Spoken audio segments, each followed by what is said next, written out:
everybody. This is an amazing time here. This is day one of Fincon 2023 here in New Orleans.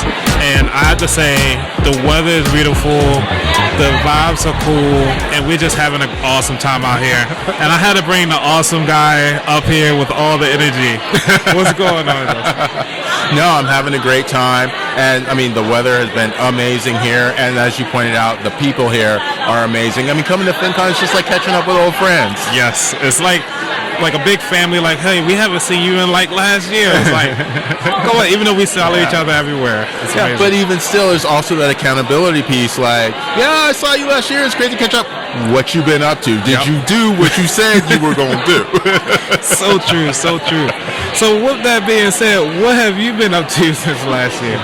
Yeah, absolutely. So since last year, I actually started my own podcast. Okay, let's go. You were a little bit of that inspiration to help me do that. There you go.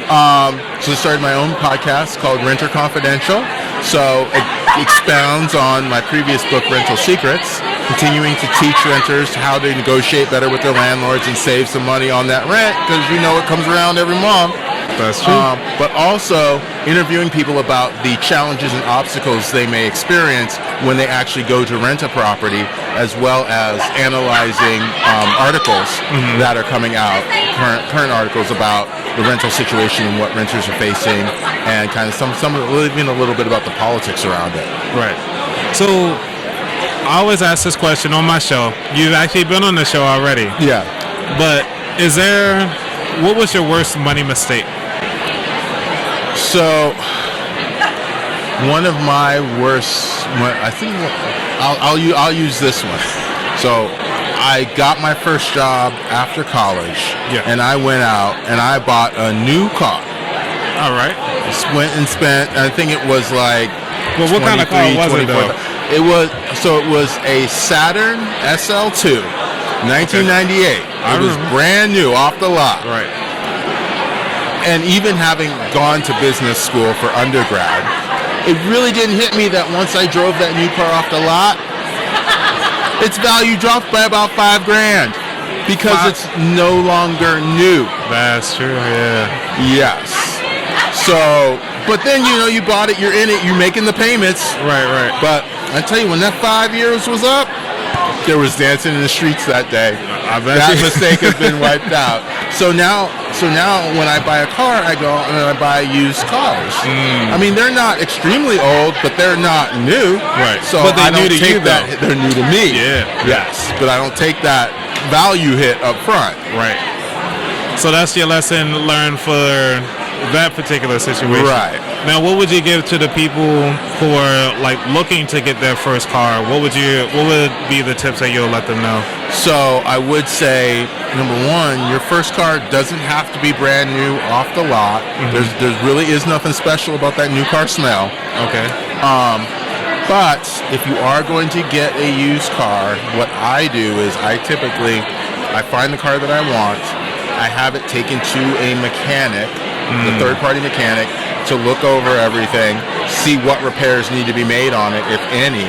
So now I then take that report, I go back to the seller, and I'm like, look, there's an issue with this, there's an issue with this, there's an issue with this. Mechanic says it'll cost, $3,000 to fix it. Now we need to discuss the price. Gotcha. And it's really a similar process to real estate.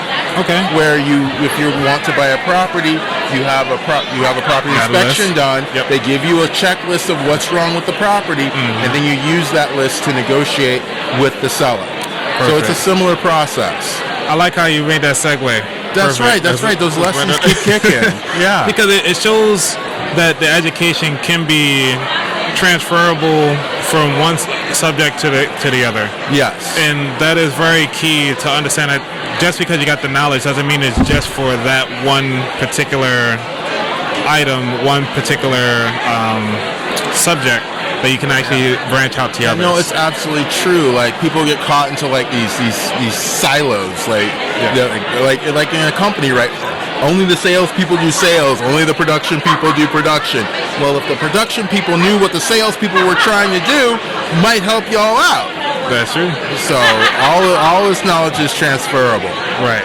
So now that we're coming up for this particular segment, can you just tell the people one more time your name and what you do and where they can actually reach out to you? No, absolutely. So my name is Justin Pogue. I'm an author and a podcast host. The name of my book is Rental Secrets.